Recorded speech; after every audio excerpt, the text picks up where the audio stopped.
Most nights, when the girls and I go out to our favorite local hangout spot, a little pub near campus, I easily blend in, just as in school. I look as any typical 19-year-old college student.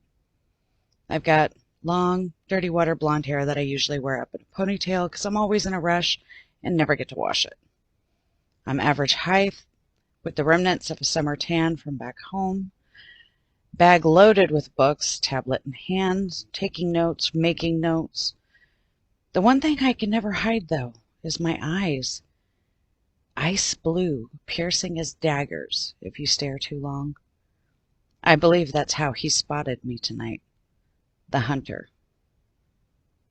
As soon as I sniffed him out, I tried to get the girls to go back to the dorm or to another spot, but that just wasn't going to happen.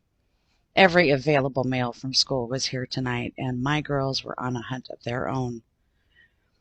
After our table filled with guys introducing themselves, buying drinks, I made an excuse to leave. I told everyone I had a paper due and forgot all about it and had to hurry off. We'd planned this all week, so of course the girls were disappointed. However, the distraction of these boys at their sides, yeah, they had no problem waving me off.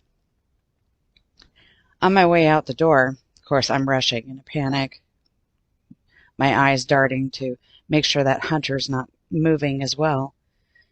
And I was paying more attention to getting out of sight, so of course I slam into this guy by the door, spilling his drink all over him. Instead of him freaking out, though, he just turned and gave me this charming smile. Quick glance, he appears my age, but I don't ever recall seeing him around here before. Panicked, I'm cramming fistfuls of napkins his direction. Oh my gosh, I'm so sorry. I was rushing, not paying any attention. Oh. And my eyes met his, and a silent gasp escaped my throat. His eyes are just like mine. Immediately, I caught his alluring natural scent and knew we were one and the same. His long eyelashes flutter over a long blink when he sniffed the air, his eyes meeting mine again with that spark of recognition. We are one and the same. His voice was so soothing. No need to apologize, miss. Take a breath. Whatever is causing such a rush will get done. No worries. His eyes sparkle, as does his smile. And he just wiped his hands with the napkins, didn't even bother his clothes. Thanks. I could feel my cheeks warm with a blush of embarrassment. I motion my head towards the counter, pointing at the bar, as I look into his eyes and warn, heads up. He briefly glances over my shoulder, spies the hunter seated, watching me creepily, before he turns his eyes back on me, smirking, giving his head a bow. Much appreciated. You have a pleasant evening, miss. I nod appreciative. You as well, kind sir.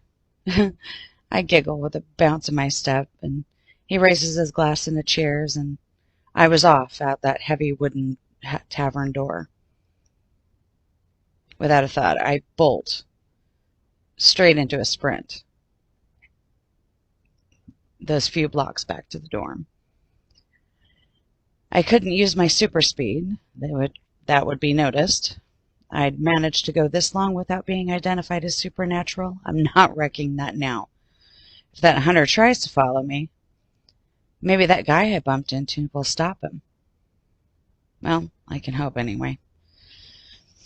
But at least he knew what I was running from. Couldn't tell my friends. Continuously looking over my shoulder, I ran the first couple blocks before campus, heading towards the dorms. I slowed as I lost the stench of that hunter, offering greetings to others as they passed by. I'm just an average girl on an evening stroll, no need to raise suspicions. I was nearing campus when the breeze picked up and I caught a whiff of that hunter closing in. Instinctively, I began running again, though I knew he had barely passed the parking lot of the tavern. I remain at human speed, and he picked up his pace. He quite possibly may catch me, and I am not going to let that happen. Hunters are unconcerned about showing off their abilities, not quite keeping as discreet a lifestyle as we prefer to maintain. He should possess above average strength and speed as I. Not quite, but above average. That's his advantage over the humans. Even the playing field, so he can play with us. Those factors, coupled with an above average knowledge of what can kill us, makes him a dangerous man.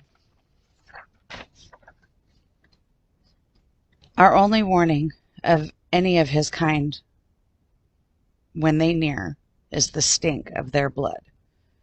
It's tainted, like death following you. So draining him dry is not an option, even if he did catch me and I tried to defend myself.